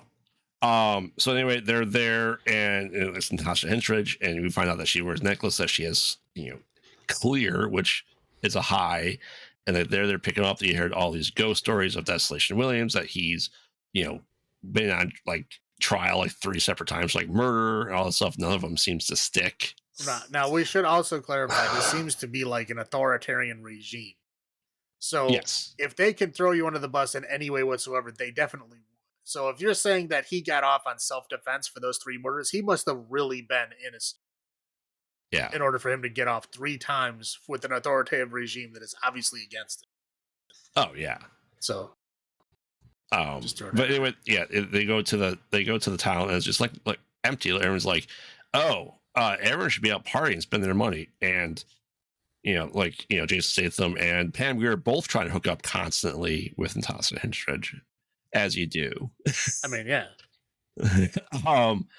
It's like, this is weird. So they kind of go investigate. They go to the jail. They see this was like right after Species, man. This was like the peak of her career. Yeah. Oh, yeah. Anyone in their right mind would be doing the same thing. Yeah. They go to like essentially the drunk tank, and they meet like a doctor who was there, and they're like, oh man, it's been 6 hours since we had a piss break. Do you get piss breaks in jail? I didn't realize that. When you're in a holding cell, when you're in a generic holding cell, because have you ever actually been in jail? No, but I just thought there was a pisser right there in the cell. If you're in a jail cell, yes. If you're in a holding cell, no. Holding cell is when they put everybody when you're waiting to find out what they're going to do with you. Like if you ever see in like a movie where they go to the cell and there's like 20 dudes in a one room. Yeah. That's a holding cell. They're not actually in jail. They're in a holding cell. That's where they're figuring out what to do with you. Before you get a hearing, you're in a holding cell. Oh, they also didn't have food for 6 hours, which okay. Correct. Well, that's not that big a deal. But I think they just threw that line in there, just give us a timeline of everything that happened. That's something that happened a while ago. You missed it. Right. So they're telling stories about kind of what stuff that's going on there, and she's telling stories of people telling her stories of their stories. We'll get into that later. Yeah. Kind of just going on there. They see. They do meet, Desolation Williams. Like, okay, this isn't cool. They're trying to figure out what to do with them. They do see a person on a excavator, I guess, that's like shouting to stay out of there. Something's wrong. We see his point of view, which is clearly he got some of that red cat medicine from the eye doctor from the last movie from Village of the Damned, kind of like red misty fog stuff, I guess. It's evil vision. Yes, vision. Whenever there's a bad thing in a movie and we see through their eyes, it's always this same like warped red tinted vision. I don't know why, and it always likes to zoom in on people's faces. I don't know and why. the evil vision's in third person. Sometimes. Yes. So he slices his throat, and he's dead. And like, okay, so there's clearly something there. We do, there's other stories like them. I think they meet up with some survivors and kind of talk like Desolation. Williams like, oh, that's his. Yeah, they separated that point. So where there's Yeah. Jason Statham and Henstridge, they're both like, I'm gonna go back and talk to the captain. prisoners, and then the guy's gonna go look for the captain because the captain disappeared first. Pam Grier disappeared first. Well, she disappears out of the movie. Yes, but at that point, she was just missing from their immediate vicinity. So yeah, Natasha Henstridge goes back. We see more of her story, and then later on, when they say, "Oh, what happened to him?" then we go back to the same point and see it from his point. Right. Which he is interesting. Yeah. So she meets up with Desolation Williams in the cell. She asks him what's going on. He's like, fuck you. I ain't telling you shit, right? We get Ice Cube's, attitude problem, and then we get Jason Statham meets up with these three other guys who are supposedly, miners that were hiding out, whatever. He brings those three guys back to the base. Oh no, these are Desolation Williams' henchmen guys. They all had guns. They were lying the whole time. So then they turn the tables, put the cops in the jail cell, then Desolation, they're all, oh yeah, we're all, happy and stuff. And somehow they get turned around and then they all get locked up in jail again. Yeah. So Desolation and his three friends are now locked in jail, but they still have their guns. They're like, well, if you shoot us, then you'll never get out. He's like, oh, damn, you got me. Like, it's a fucking button on the wall. You could have shot them and then thrown your gun at the button on the wall. I also like the fact that they point out when they open up the cell and she just pushes the button on the wall that they're right next to as well. There's no key card. There's nothing. Just hit the button. You fucking spit out and hit the fucking button. Like people are whatever. Maybe they couldn't afford the set design. So then they're like, okay, there's some shit going on outside because at this point they find out the truth from Jason Statham that essentially an army of Reavers. They are Reavers. They are exactly Reavers, which is interesting because this movie came out a year before Firefly. Yeah. So but they're too similar. Like someone had to have copied off of someone. I don't know which way it went, but like at least the idea of these Reavers came from this. I don't know. It was this or whatever, but it's a shared thing.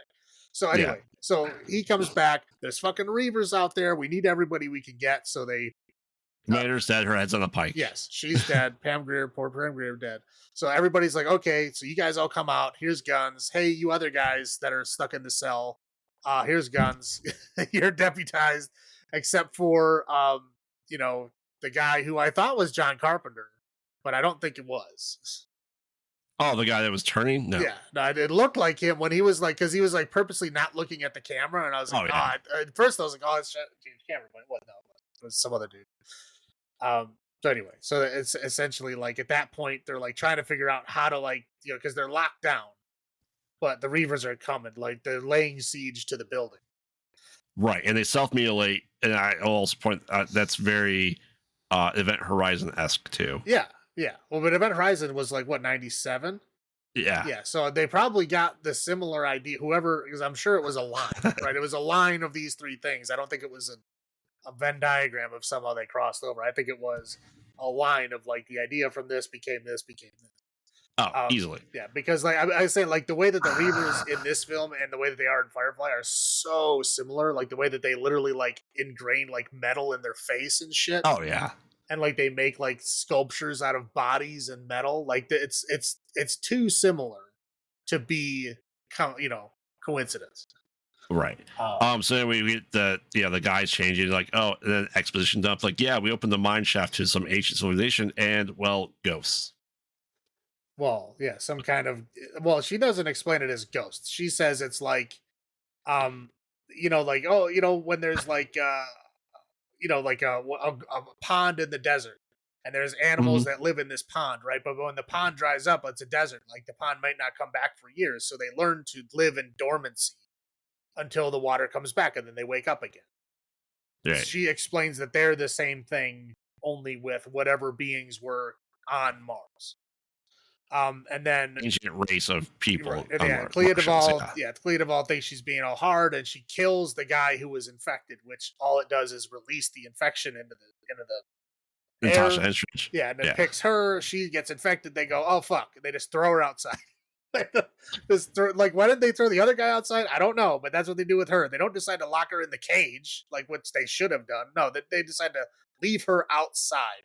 But as a Right. parting gift, to like, oh, here, have some of your drugs. And the ghosts were like, we don't do drugs. We're out. Well, whatever it was, it caused her to disassociate enough to where the thing couldn't take hold in her brain. But she was able to share some of that racial memory, and see old Mars and what old Mars looked like, and that originally these things were reptiles. We don't know if they were the reptiles who became the ghost mist, or if the ghost mist had just taken over the reptiles before. We don't know. Well, they were whatever Mars looked like. It was very bad CGI. Yeah, but they did it in Evil Vision, and I know. and it was transparent enough where it still looked fun. Yeah. So anyway, the Reavers essentially come and raid the town, and pretty much everyone else dies. People are literally being like sliced into pieces with like flying, saw blades. Yeah. The train does come back. They're like, hey, we're gonna blow this up. Poor Carradine gets, cut up. Claire DeVille gets cut up. Jason Statham gets essentially stabbed to death. I'm like, hey, what happens if we explode a nuke on Mars? Oh, everything within a mile radius will be dead. Other than that, it'll be fine. Okay. So they decide to do that. They stop by a town. They're going to blow it up just to get rid of everything. A couple of things make it onto the train. They're all killed, and it's just kind of left with Ice Cube and Natasha Henstridge. And he's like, hey, yeah, I'm handcuffing you. I'm going to get out of here. My next stop is mine. She's like, oh, man, I'm going to shoot you. She's like, nah, I like you too much. I have too much respect for you, Desolation Williams. So anyway, she's kind of, so he bails out, and she's telling all this to, the tribunal, I guess, right? And like, okay, that's cool. And oh, wait, the Reavers are here. Ice Cube shows up with the gun. Like, all right, we got this. Onto the sequel that doesn't happen. Right. End of movie. Yeah. Lots of things to unpack with this, but you've seen this before. I've seen this before. What were your first thoughts or on the rewatch even? I don't know, because I remembered very, very few things about this movie.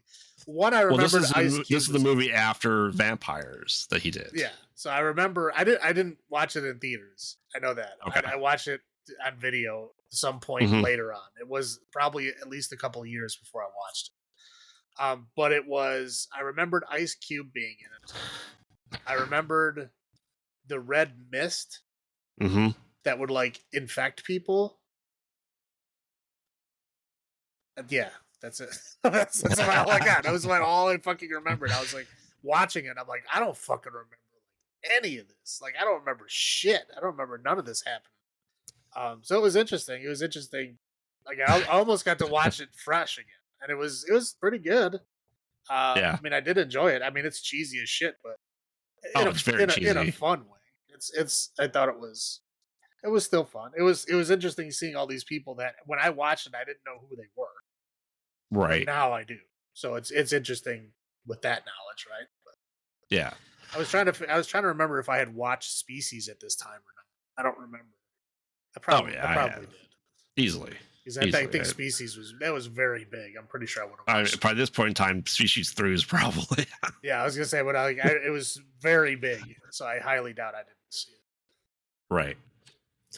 For me, I know I saw this in theaters, and like I said, I remember Ice Cube tremendously in this movie. And then, yeah, the Red Mist. I remember the like machinist Reaver type thing, but we didn't call it Reavers then, but it's definitely Event Horizon-esque at that point. Or some of them very Cenobite-ish. And then I, like, for some reason in my head, I seem to remember Pam Grier hitting Natasha Henstridge. Like, that scene was exactly the way I remembered it. And I don't know why, but I couldn't tell you. I knew Jason Statham was in this. I couldn't tell you that it was Natasha Henstridge at that point in time without, Yeah, I didn't know. I just went into it blind again. I didn't bother looking up anything. I haven't looked up anything about it probably fucking since I watched it. Yeah. And I was like, oh, Natasha Henstridge? I haven't seen her in a while. Pam Grier? Jason Yeah. Statham? Dear God. Like, look at all these people in this movie. Claire Duvall, yeah. Like, the dude from Revenge of the Nerds is in this movie? I was like, wow, I don't remember any of this shit. Yeah. This movie is forgotten by most people. Yeah. But I mean, it was a good romp. I think it was good from what I remember the first time. I probably only watched it a handful of times since then, quite honestly. It's probably been 15 years, 18 years since I watched it. Yeah, like I said, it's been probably 20 years. I know I've only watched it once. It's probably only 20 years ago. So I'll go into my highlights first. The cast, minus Ice Cube. Love the cast. You don't like Ice Cube? Not in this movie. I think he did an atrocious job. I think he was J-Lo levels of Anaconda in this movie. I mean, I don't think he did bad. He didn't do great. That's for sure. I think his mean face is a little overused and like like I think his mean face is the eyebrow essentially. Well, he does it. He like scrunches up his nose. Yeah, it's like he smelled a fart. Yeah, and he's like like he does that mean face, but he like keeps that face. Like it doesn't move through like the whole scene. He's supposed to be angry, and then it just stops. It's very weird. Yeah. Nicotero. Didn't know Nicotero at that point in time, but I saw the name pop up. I'm like, holy crap, it's Nicotero. Yeah. Which I thought was great. You know, especially all the research and stuff we've done over the past 2 years of doing this. I think it was good. I find it interesting that essentially he calls himself Desolation and everyone else calls him Desolation.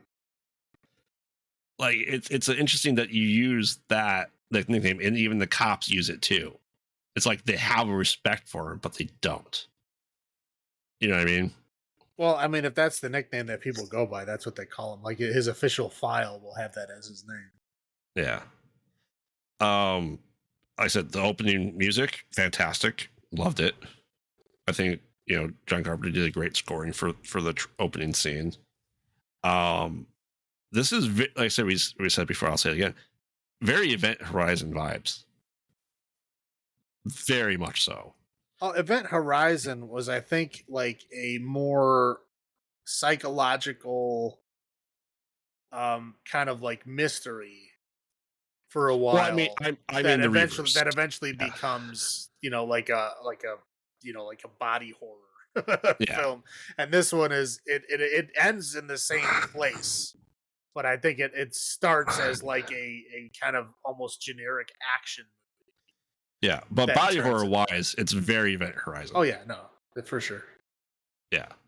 I thought it was hilarious that you can have a hot air balloon flight, and she goes, "The crosswinds got me," and then very explosive balloon. You know, the doctor when she's struck it off, and she's like, "I ran out of food and water, but by golly, I got my breather on me." Yeah, that very explosive balloon. I just like never explains it. Just like, okay, that's. You ever seen the Hindenburg? Yeah, that was a balloon. It was. I don't know what it was filled with, but maybe it was fucking hydrogen, like the Hindenburg. I don't fucking know. Yeah. That's really all I got for my highlights. How about you? Yeah, I'll agree with you with the intro music. I thought was great. Yeah, the rest of the music not so much, but the intro music was fucking great. Again, talking about the interesting cast. There was so many people. I was like, oh wow, this person, this person, this person. Like all of these people were just like randomly in film, which is interesting. Mm-hmm. Like I said, even the guy from Revenge of the Nerds was in it. Hell yeah. I did like their kind of like generic-y like super cop uniforms that they were all wearing. I thought they were actually done pretty well. I thought they were interesting. I liked them. It's almost like pseudo tank top sweaters. Right. Yeah, I don't know. It was just interesting kind of uniforms they were wearing. I liked them. The guns I did like. the way that they were designed, I was like, I bet you any money they're never going to fire these things, because a lot of times when they make fake guns, they make them look real cool and they never shoot them because they're not functional. Right. But no, they actually were functional. I was like, oh wow, they're actually using them. I think overall, I think they use the guns as like clubs and melee weapons more than they shot them, but they did shoot them at least sometimes. All right. Sometimes if you're Ice Cube, you shoot them to your left and right when there's no one to the left or right of you. Well, he was laying down suppressive fire to make sure that everybody else wouldn't get shot walking out the door. He was, come on, man. I thought the metal sculptures that the Reavers made were very cool. Oh yeah. They were like sculptures made out of like medical equipment and nails and barbed wire. They were very, very cool. Who knew Reavers are great welders? Yeah, I mean, what do they do in their spare time when there's nobody to reeve? I thought the Reavers were very cool. There's going to be more on the other side of that, but for right now, I would say a lot of them looked very cool. I thought the effects with like the metal in their flesh and a lot of the their scars and the way that they like made their clothes look all armory and stuff. I thought that was really cool. For I would say about 50% of them. We'll talk about the other bits in a minute. And I like that weird glimpse into like old Mars, because it looked like fucking Phil Tippett at old Mars. Yes. It looked like generic stop motion. And I think like when they got the stop motion, like I don't think it was Phil Tippett that did it. I think it was somebody else that did it. And they got that footage and like, wow, this sucks. So they just like put Evil Vision on it and then like chopped it all up so it was like moving so fast and weird that you couldn't fucking tell what it was. I think that's what happened. I think they had a whole sequence that she was supposed to see. And I think it looked like shit. And I think they just cut it up and made it all like a fever dream. Stop motion Vaseline. Right, yeah. So like exactly, so that nobody could see how bad it was, and it was just an interesting little glimpse instead of like an actual like CGI scene, which is what I think it was supposed to be. So thankfully for that. But that's all I got for highs. What's your lows? Lows. Flashbacks within flashbacks within flashbacks. Like what the sometimes you're like, wait, what? Wait, which flashback are we in? Like I think they went 3 deep. Like, because it was, she was telling the story to the tribunal, right? And then, so then flashback is her telling the story, right? And then she's telling the story of the doctor telling her a story, but we're seeing that from her perspective. Right. Like, what the fuck? Why do we need to see this shit? Who cares? But anyway, but that was funny. And then again, we get more flashbacks. But then we get flashbacks from a second point of view that she's not going to know that story of. Right. Well, I mean, they could have explained it to her later on. It's just like, okay. It's like they literally rewound to that spot, repeated the same lines, and then went the other direction. It was very odd. Again, This is just what they're envisioning her story to be. None of this could have happened. She could have literally gone somewhere. There could have been a fucking gas leak. Everybody else died, and she was too high to notice. And so she made up a crazy story. I mean, we don't know what the fuck really happened. She's an unreliable narrator telling this fucking story. She's the only one who survived. She laid down into bed and took drugs when Desolation Williams show up. She might be riding that high again. That might not have never happened. We don't know. That's the interesting thing about it. But again, there's all these weird POVs and fucking flashbacks and shit. It's unnecessary. Okay. Now here's the other side of the Reavers, right? Half of them were very cool looking, right? Half of them just looked like juggalos. They had the fucking makeup. They literally looked like fucking clowns. Like their weapons were clearly made of rubber. And they were literally showing them hitting things and they were just flopping around. Like that's how bad it was.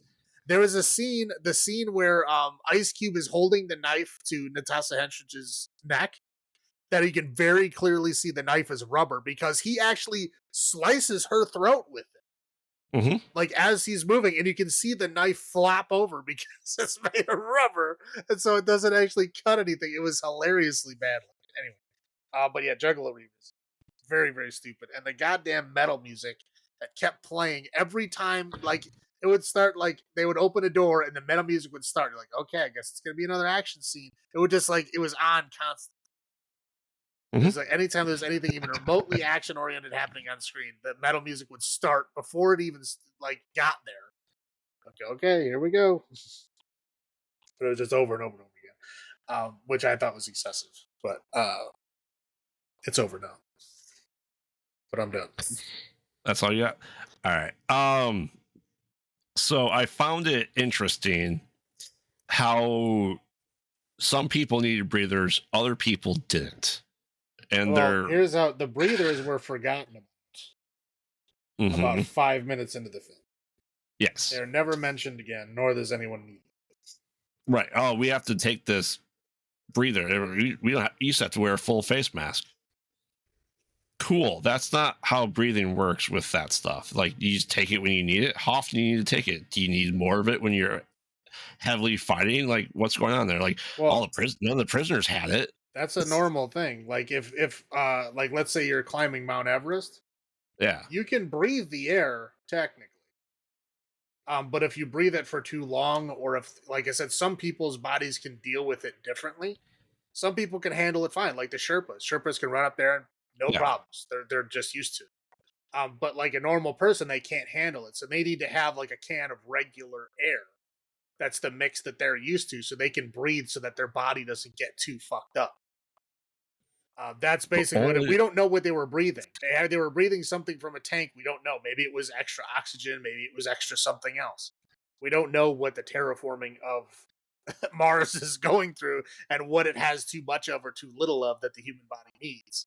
So again, they might have been breathing regular air from a tank that they only needed once in a while just to equalize. Apparently, only the cops needed them though. So, well, yeah, like I said, it was 5 minutes into the film. It was never mentioned again. Like, the rebreathers are clearly shown in their coats, and they don't wear their coats for half of the film, even while they're outside fighting and shit. So, like, obviously, it's not that big a deal. Yeah. I think it's interesting. I didn't like that. They're talking about like, oh, there's a breeder like pack that's specific breeders. Like, sign up for the program. Like, okay.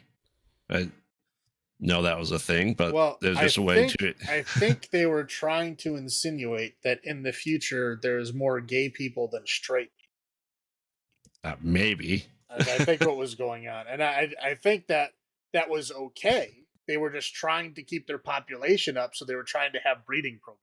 Either that, or was there some kind of like sterilization issue going on with the air or whatever's up in Mars? I don't know. They didn't explain enough of it to know. It was either way.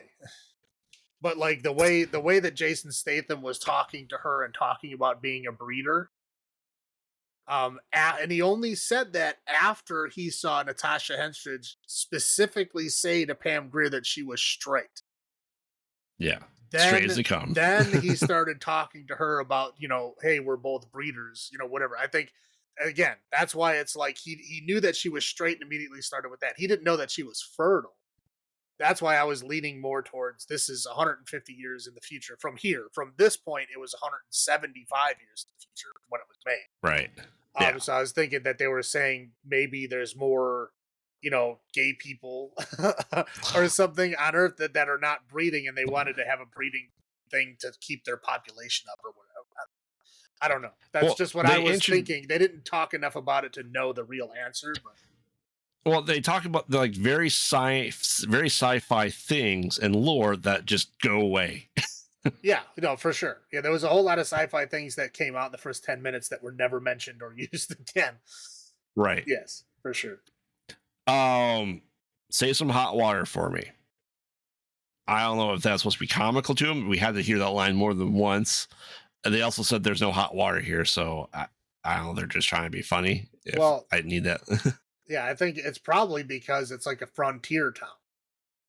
Right? So like a frontier mining town, they're not known for having their amenities. So they probably had a limited supply of hot water, because they're probably used to going to places like that. I'm also not entirely sure that cops going to pick up a prisoner would then stop and take showers at the town they're trying to pick up the prisoner from. Well, again, that's why she said go and check in. So they can find out what the timeline is supposed to be. But they knew that they had 4 hours before they could even leave. Yeah. So, again, they had 4 hours to kill. So if you went somewhere and you were picking something up and you had 4 hours until you needed to pick it up, what would you do? Probably not take a shower. Well, it depends on how dirty you are. Yeah. It depends on how long it's been since you took a shower. But I don't know. Who knows? We don't know what Mars life is like 150 years in the future. Right. I like that Jason Statham says there's now a machine that doesn't like me, yet he struggled with the doors a few times. He's supposed to be an expert. Well, okay. Hacking the door system in a maximum security prison is pretty fucking good. So, I mean, he never failed. He might have taken some time, but he never actually failed. Yeah. The ghost POV was not good. It was muddled at best. First person, sometimes third person. Well, I didn't particularly like it. Yeah. I like the fact that, they go, oh, when Ice Cube had Natasha Henstridge by the throat with a knife, after he punched her out to knock her out enough in the face that she just had like a spot of blood on her nose, that they go, oh, he was too fast before I grabbed my gun. You were much closer to your gun than he was. He's that much faster than you. We didn't see it. Maybe. I mean, have you ever been in a room when somebody gets punched in the face? I'm just saying, like, as soon as he punched her in the face, like, why are you not immediately going for your gun? Like, he had time. Have you ever been in a room where somebody just punches somebody else in the face? The air just stops and stares. Like, yeah, you get stunned. Like, what the fuck was that? Yeah, like, no, nobody's gonna be like, I need to get my gun immediately. No, you're not. No, nobody's gonna think like that. You're like, whoa, and that's all it needs. If he's ready to go, and he's the one that did the punch, yeah, he could easily punch her, grab gun, run before you really react. So, I mean, who knows? At least they didn't do it on screen, probably because nobody's really that fast. No, I like the fact they go, oh man, they're putting all these heads on pikes, and they go Reavers. They're taking the skin and wearing like masks. Every person had their face still. Other than one. When he said that, they showed one person wear a skin mask, and then no one else ever did. And they said everyone's doing that. Like, no, they're not. One person did. That's like the news when they go, all these kids are having rainbow bracelet sex parties, right? Because like it may have happened like one time, and now it happens all the time. It happens in every town across the U.S. Like, no, one guy made a skin mask. Not every guy made a skin mask. Right. Only happened one time. Calm down. And the story within the story within the story within the story. I don't think they had all this time to recollect all the events that happened in that specific of detail. Honestly, the completely pointless showing her crashing her fucking Hindenburg balloon. What the fuck was the point of that? Like, it's a flashback within a flashback within a flashback. Why? We don't need that. Point. Like, we don't need that point of view. We learned nothing from that. Correct. Like, so she just was lying weird anyway. So what the fuck does it matter? Right. Yeah, for sure. And her hot air balloon had lots of metal on it that was on top of the balloon. It was probably solar panels. Maybe. Come on, dude. This is the future. Sure it is. Okay, sure if I take you 150 years back in the past and you show those people what a car looks like, they ain't gonna know what that thing is. But that's all I got for the low points. So, how many glowing eyes out of 10 do you give this movie? I do like this movie.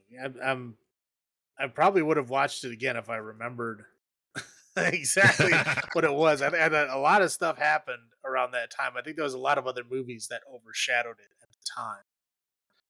But like watching it by itself now, I can appreciate it a little better. So I do want to watch it again. So I will give it a 7. Give it a 7 glowing eyes out of 10. Okay. I definitely agree. I do own this on DVD. That was probably as soon as it came out on DVD. I know I purchased it. Yeah, I actually looked it up to see like if I could get a Blu-ray copy of it, dude. And it's like they must have released it like one time and never reprinted it because it's like outrageous prices, which usually means they're just not a current printing. Yeah, I know this is kind of like most people do not like this movie from John Carpenter. I enjoy it though for what it is, and as we saw, now we're able to see this whole picture and this linear path we set up with Event Horizon, and then this, and then the Reavers. It fits right in to that world. So I'll agree. I will give this a 7 glowing eyes out of 10 as well. All right. Anything else to add to our? I think was this our third John Carpenter directorial spotlight. Well, yeah, I mean, I guess because Halloween was in there, right? Yeah, what was we did. I know we did the Apocalypse trilogy. I think that was it, though. Wasn't it? That's true. We did cover his stuff elsewhere too, like vampires, obviously. Yeah, no, yeah. There's been other films here and there, but like I said, I know we did Halloween as part of the whole Halloween franchise, and I know, but his standalones just for John Carpenter. I think we just did the Apocalypse trilogy. Yeah. Like I said, there's still a few out there. Oh yeah, yeah. I think we probably have one or two more. We may have to combine with someone else. Yeah. All right. Well, quiet. What's that sound? Would you answer the door when you are not expecting company? How alone are you, really? So before the new Stranger trilogy comes out over the next, I think they said year, or it's going to be the rest of this year, right? We are checking out our next cameras for Strangers 1 and 2 alongside Hush. Because, like I said, we're going to do the Strangers new trilogy. When the third one comes out, we'll catch up at that point in time. I think Strangers 1 is out at the time of this recording in theaters. I think we saw that sign for it last week. So, yeah, I'm excited. I don't know if I've seen Strangers second, the sequel, or Hush. So, at least 2 new movies for me. How about you for next week? I think that's the same for me. I know I've seen the first one because that's what with Liv Tyler, right? Yeah. I have seen the first one. I have no memory of seeing the second one. I may have, I may not have. Sometimes I'll start watching it and I have seen this, but a lot of times it's not. I don't have a memory of seeing it right now, so I don't think I've seen. I know I haven't seen Hush because it was one of those movies that was sitting on my list for a while that I just never got. And by Mike Flanagan, yeah. So I knew I was aware of it. It was been on my list. I just never watched it. But yeah, Strangers 1 I know I have. Strangers 2 I don't know if I have. So we'll find out. Well, I know you have some fears with P&Es. Yeah. So I'm terrified. I wake up in the middle of the night thinking about it all the time. Yeah. But join us next week as we see if we can trust that knock at the door.